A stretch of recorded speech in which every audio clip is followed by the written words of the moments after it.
लाल बिन बेकार भोला जी, जीवन अब हमार भोला जी, बानी हम लाचार भोला जी, सुन ली पुकार भोला जी। तो नमस्कार दोस्तों, हम गीतकार वकील कोयरी और आप देख रहे बानी अपन खुद का चैनल कवि का रचना। तो भाइयों, आज एगो बहुत दर्दनाक, बहुत दर्द से भरा हुआ वॉल्यूम का सॉन्ग लेकर आया हूँ। एक बाजिन जिसका लड़का नहीं हो रहा है, वो भोला जी से कितना मार्मिक शब्दों के साथ गुहार कर रही है प्रभु भोलेनाथ से कि हे प्रभु, सब कुछ होते हुए भी मेरा एक गोद सुन है, इसको आप पूरा करिए। तो देखिएगा, आप सुनिएगा कितना मार्मिक गीत है। और सुनाने से पहले एक छोटा सा रिक्वेस्ट है, जो भाई हमारे चैनल पर पहली बार आए हैं तो चैनल को सब्सक्राइब नहीं किया है तो चैनल को अवश्य सब्सक्राइब कर लें, क्योंकि ऐसे ही सुंदर सुंदर मैटर मैं लिख कर लेकर आता हूँ आप सबके लिए। और फ्री में इसे आप गाइए, इसका कोई चार्ज नहीं है। तो लीजिए गाने को आप सुनिए।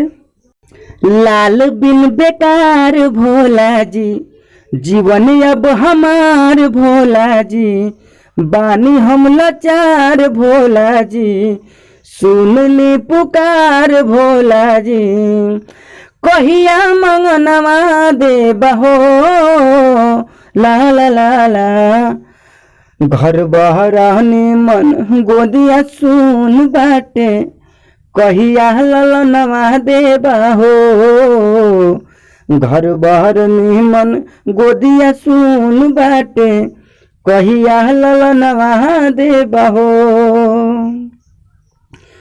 ननदी गहरिया ओत बाटे, सास मारे तहनवा हो, सैया भी मांगे हमसे गोदी में ललनवा हो, हर साल सावन हर सोमारी तोके जलवा चढ़ाव तानी हो, सुनली पुकार अब हमार भोला, काहे तोड़ पाव तानी हो, अचरा के खजनवा दे दहो,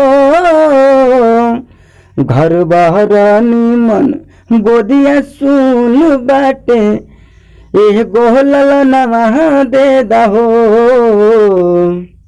लाल दे दी हमके एगो, भोल रखब नाम बाबा, मंदिर में राउर रह के करी गुणगान बाबा, जैसे वकील भागी गावत बाटे राउर भजनिया हो, ओ सही उदास बन के रही राउर पूजी चरनिया हो, गोदिया के गनवा दे दहो, घर बहरानी मन गोदिया सुन बाटे, कहिया ललनवा दे बहो, घर बहरानी मन गोदिया सुन बाटे, कहिया ललनवा दे बहो। तो दोस्तों, यह गाना आप सबको कैसा लगा कमेंट में जरूर बताइएगा। यदि अच्छा लगा हो तो लाइक कमेंट जरूर करिए, शेयर करिए।